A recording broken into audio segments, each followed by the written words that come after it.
네, 이달 초에 개회돼서 연말까지 계속되는 올해 정기국회 입법 전쟁이 시작됐습니다. 169석 거대 야당이 힘을 싣고 있는 주요 법안 다수에 집권 여당은 강력하게 반발하고 있습니다.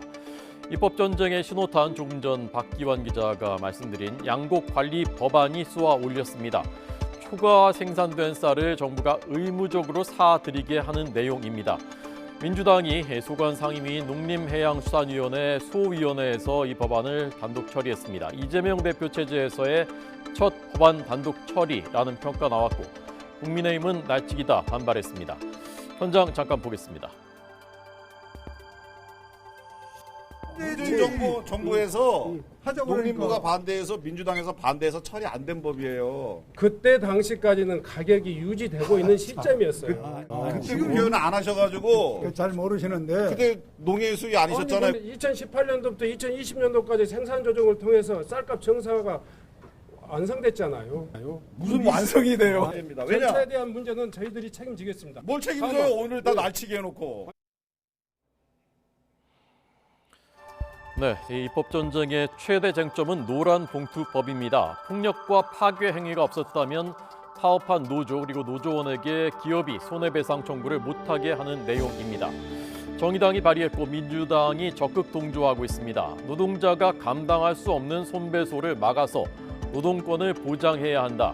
이번 정기국회에서 반드시 처리하겠다라는 입장입니다. 국민의힘은 대우조선 해양 사태 때처럼 공장을 점거해서 막대한 피해가 나도 책임을 묻지 못한다면 노조의 폭주에 날개를 달아주게 될 것이다. 프랑스에서도 이런 법이 위헌 결정 내려졌다라고 반발하고 있습니다.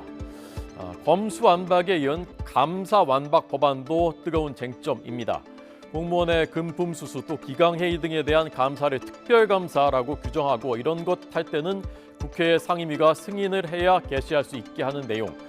그리고 정부의 중요 정책 결정에 대한 이것이 정당하냐 부당하냐는 감사 대상에서 제외시키는 내용을 담고 있습니다. 민주당은 현 정부 들어서 표적감사 계속되고 있다. 이런 정치감사 막겠다라고 입법 취지를 밝혔습니다. 국민의힘은 국회가 독립기관인 감사원에 직접 관여하는 것은 권력 분립에 반하는 것이다. 그리고 문재인 정권의 비리가 많다는 것의 자인한 셈이다라고 감사원장 지냈던 최재형 의원이 반발했죠. 또 한 가지 쟁점이 있습니다. 반값 교통비 지원 법안입니다. 논쟁 중입니다. 올해 8월에서 12월까지의 버스 지하철 요금 절반을 이용자에게 환급 돌려주는 것입니다. 민주당은 2조 원대, 정부는 최대 4조 원대 예산이 소요될 것이라고 추산하고 있습니다. 이 법안의 취지는 고물가 시대의 국민 부담을 경감해주겠다. 그리고 대중교통 이용을 활성화해서 고유가 시대 유류 소비를 억제하는 효과가 있다는 것이 민주당의 입장이고요. 정부 여당은 개인별 혜택은 월 3만 원 선에 불과한 데 비해서 재정 부담 막대하다. 이것 대신에 3천억 원대를 투입해서 대중교통에 대한 신용카드 소득공제를 확대하겠다라는 대안을 내놓고 있습니다. 민주당은 이런 쟁점 법안들에 대해서 패스트 트랙 이것을 이제 태우게 되면은 상임위 본회의가 합쳐서 240일 안에 의무적으로 처리를 해야 되는 것이죠. 여기에 태워서 강행 처리할 수도 있다는 입장이어서 여야 이번 정기국회에서 충돌 가능성 배제할 수가 없는 상태입니다.